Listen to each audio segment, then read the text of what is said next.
Brands on Brands. Hey everyone, what's up? Today we're talking about how to make money with your podcast. Check it out.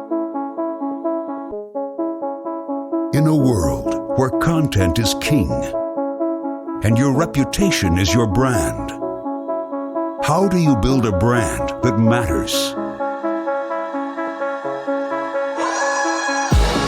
Welcome to Brands on Brands, a home for those that think different and push their boundaries. This is where branding that matters lives. Now, here is your host, Brandon Birkmeyer. Hey, what's up? Welcome to Brands on Brands. I'm Brandon Birkmeyer, your personal branding coach, and I believe that building a brand that matters today is the only way to thrive tomorrow. Thanks for tuning in each week as we bring you personal branding tips from the thought leaders, authors, speakers, and influencers in the space right here for you so that you can build the brand of you starting today. And if you guys haven't been there yet, or it's your first time listening, go to brandsonbrands.com for all of our resources, our recaps, access to all of our episodes, and to join our email list where you can get weekly updates on what's going on with the show and with our new resources. So appreciate you guys. And if you get a chance to check that out, now let's jump into the content today. Brands on Brands. All right. How do we make money with our podcast, right? You're not building this as a charity. Maybe you are. But if you want to make money off of your show, there are ways to do it. We will talk about today. But there are some things that we need to get out of the way first. There are some myths that are out there that I think all of us have assumptions about what we can do once we start making content, right? And I want to get some of these out of the way so that it's easier for you guys when you move forward. The first myth is that everyone can make money with advertising on their podcast. Now, there are a select few that can, and those are usually the top 100 shows or so. Top couple hundred shows can obviously make money with advertising because they have enough subscribers and audience to support that, because an advertising model needs a lot of listeners. And unfortunately, the average podcast, especially new podcasts, only have something like 180 listeners. And that's not just new podcasts. That's the average of all podcasts, right? Your show might be able to do better than that.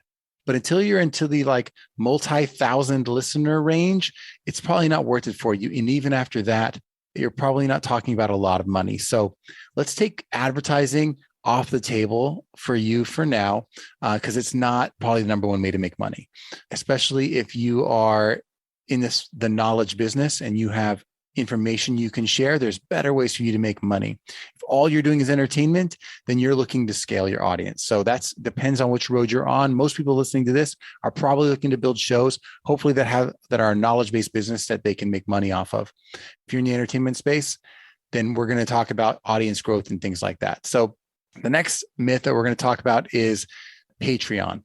The Patreon subscribers, the myth that we have is Patreon subscribers will help support my show. And again, this is a numbers game, right? You being able to find people that want to give you $1 every month to listen to your show is going to be a small number of people. It's hard to scale something like that. And podcasting alone is a bit of a terrible discovery tool. Just because you put a podcast out there on a podcast player doesn't mean people are going to find it. They aren't like YouTube or Google that's suggesting your show to tons of people. They generally only suggest the top couple hundred shows, minus a few curated, new and noteworthy that aren't getting a ton of listenership. So just letting you know that that's a bit of a road to hike up. And most people will have a smaller audience that is going to be harder to add up to a lot of Patreon support. So yeah, you might have a few people in your inner circle, your friends, your family that want to help and support you. And if you can break that work, great. And if you're going to do that, offering some other level of service that's beyond your podcast that has to do with you offering some one-on-one time is probably going to be more useful in that regard in terms of building that. But that's the second myth. The third is that I can find niche sponsors for my podcast. Sponsorships are great and they do work for podcasts. But what's unfortunate, again, given the size of audiences, even though you can find them, the question is, will you be able to keep them? Because without a large audience size, it's going to be hard to deliver results for your sponsors. Sponsors expect that you're going to be able to deliver some kind of return on their investment, that they will be able to sell whatever they're selling to your audience. And if that audience isn't big, then they're not going to convert. And if they don't have enough people converting and paying, why would they stick around and keep paying for ads on your show? So it's not a long-term game unless you have, again, more audience. So I think that's what we need to get off the table for right now. And then we could talk about the real ways to make money with the podcast, especially for those of you that are in the knowledge business. In other words, you have knowledge and experience that when you share it with other people, helps them accomplish a goal. If you can do that, you can make money through coaching and digital and other things and bringing people together through how we're going to talk about that today. So if you're strictly an entertainer, this may not be for you. Okay. But we're going to go through these other ways to make money. So I'll list them off for you first. Here are the 7 most readily available ways to make money, especially when you're starting podcasting. Number 1 is coaching, right? Direct coaching, working with people in one-on-one fashions or in small groups. Number 2 is a digital course. You taking that knowledge and putting it into something that can be monetized and purchased that's in an organized fashion. So people, instead of just listening to you every week, can quickly go through and accomplish a goal, building some kind of digital course that gives someone a quick win. Number 3 is affiliate partnerships. That's taking tools and resources that you use and offering them to people that you get a commission for that referral. Number 4 is events and masterminds, you gathering people together and then paying you to curate that experience.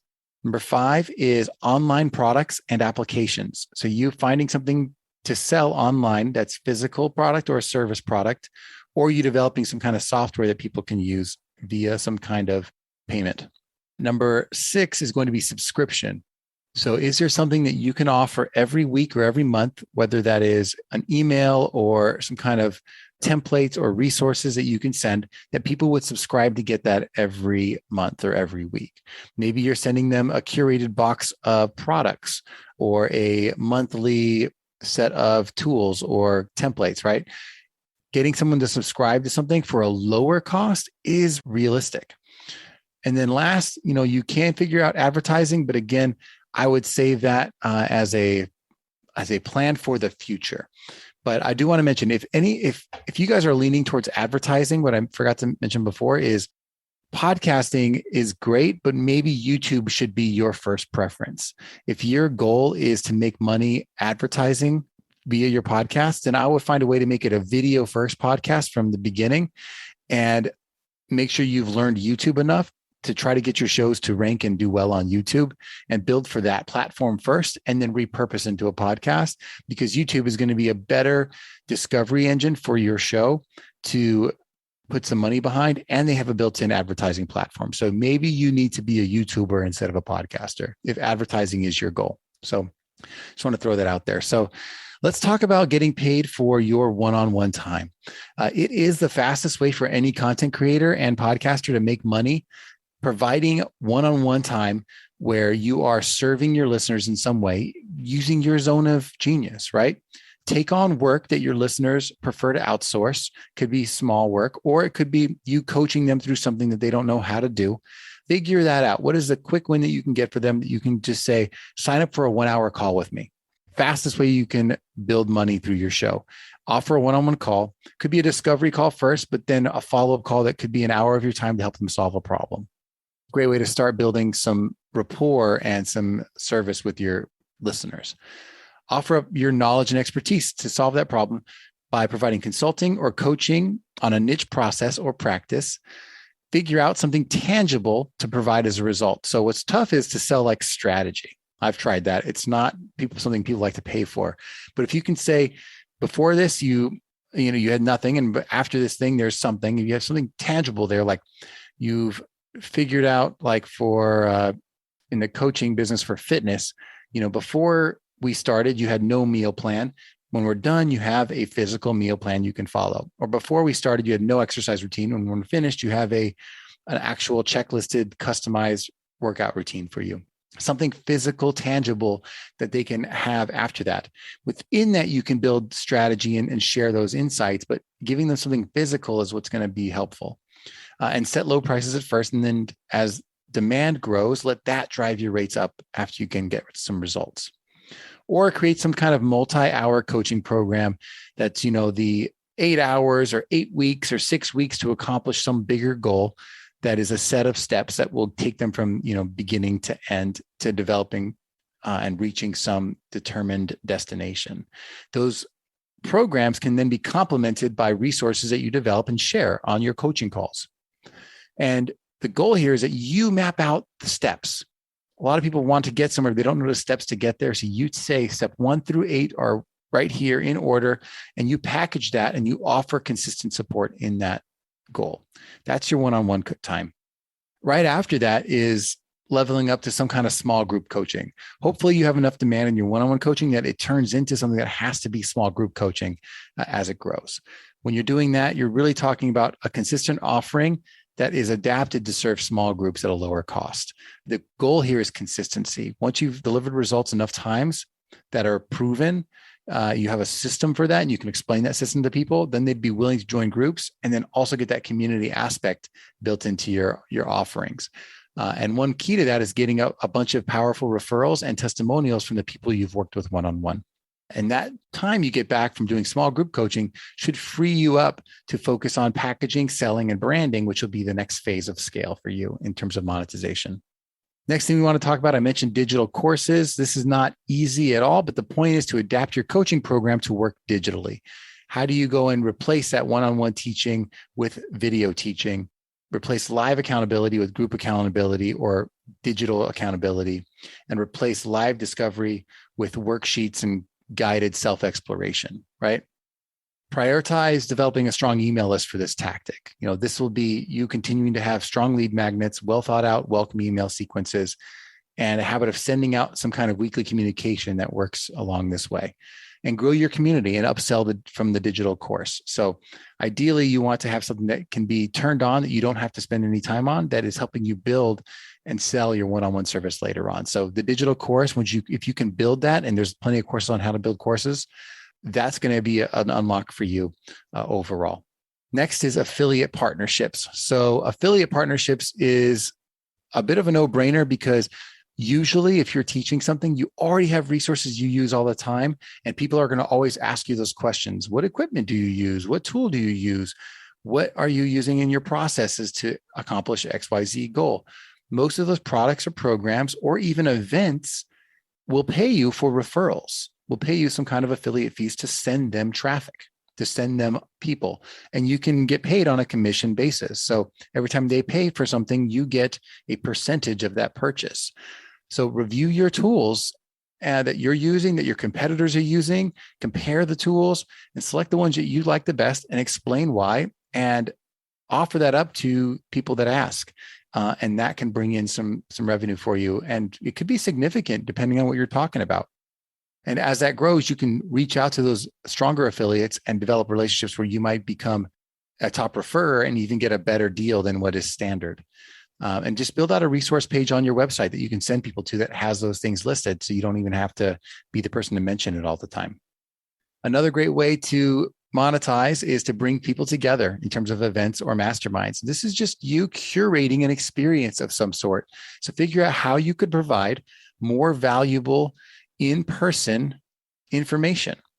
And that might be you teaching on a niche topic in some kind of workshop environment, or building a retreat that's more vacation-y with also some, knowledge-based service built in, or gathering other people, gathering experts in a conference style event. All this can be something that you could look together, that you can build by bringing people together. You are the curator of the experience. And along that way, not just that experience, in that experience and then beyond, you can offer some kind of accountability, some kind of hot seat or coaching in those meetings. And masterminds are great formats for that, where every month you meet once or twice with a group of people, you bring in an expert, you talk about your goals and hear people's wins and losses, and you work together as a community to move and grow your businesses. Nurturing the power of community to support each other is a great tool that you can be the leader of, you can be the curator of, and people will pay for that. Next is to offer online products and applications, which is one that I mentioned. One of the easy ways to do this is to create some kind of subscription product with a membership, solving a simple problem with a digital resource that you create and you offer over and over again at scale. Any kind of digital education product would work in this, or some kind of templates or tools. Next would be to write a book or create a software. These days, there's plenty of people that can teach you how to write books. You can repurpose podcasts or courses in the books. Or if you want to create a software, they have freelance websites that you can tell people your idea and they will build it for you. You don't have to be a technical building genius to figure this stuff out. You can outsource it as long as you tell people what it is, what simple problem you're trying to solve and how you think it should be solved, and offer that software or that tool at a very low price, and it can be sold forever. And the other way to do it is to productize whatever you have as a template or checklist or framework, productize it for digital download and purchase. Solve a common problem with a low-cost solution. There might be people that have higher price ones. Do you have one that you can build that is simple, effective, and cheap? So people say, you know what, I'm okay paying $20 to solve this problem and not have to spend the hour figuring it out. Online products and applications are a great monetization tool for that. And it's realistic in terms of people actually making money with it. And the goal is to do all these things as a checklist and build money over time so that you actually have a ladder of different products you're selling people. So you have your lead magnet that's free that you're giving resources away. And then right above that, you have some kind of online product or application that's between $5 and $50. And above that, you have some kind of digital course that's between $50 and $1,000. Above that, you have some kind of coaching program that really teaches people one thing. That could be between $500 and a couple $1,000. Above that, you have your signature coaching program that is your most important thing. That could be between $3,000 and $6,000. And above that, you have a done-for-you service. That could be $10,000 or more because you're actually just taking things off of people's plates. This is what's a value ladder over time. You can Google value ladder and see how it's been explained in other ways, but you coming up with from the beginning to the end, how people would engage with your business over time from an entry level all the way to a fully done for you service is a great way to think about a business plan or a business model for your content creation, for your podcast, for what you're trying to build as a knowledge business. And what I'll end with here, because those are all the ideas for the day, what I'll end with here is that all of this is a know, like, and trust journey. None of this happens unless the people really think that you're there for them and that you are providing enough knowledge and support that they are buying into your system. So start within your immediate circles, the people who already know you, build out your high-end coaching products at a lower cost initially to test it and optimize, solve small problems with a core audience, create mid-cost solutions for that audience, and then quickly shift as it starts to get traction into the digital space and group coaching, because then you can start to scale. But there's no point in selling, really low-cost items to like no people. So you might have to start with the people that know you the best and selling them something of value and working through that, and then building out your ladder top to bottom and in between. And then as you get more scale and your audience really grows, then you start to add the lower cost $5, $10 stuff, because at scale that matters. So that's the roadmap that I'd have for you guys in terms of monetization. I talk about that one-on-one with people that I work with and beyond. But if this has helped you guys today, I really am excited about that. And hopefully we'll catch you guys in the next lesson. Thanks. You've just taken your marketing knowledge to another level with this episode of Brands on Brands. But we have plenty more ways to help you build a brand that matters. Head over to brandsonbrands.com for resources, as well as access to our blogs, videos, and exclusive coaching sessions with your host. Be sure to visit brandsonbrands.com.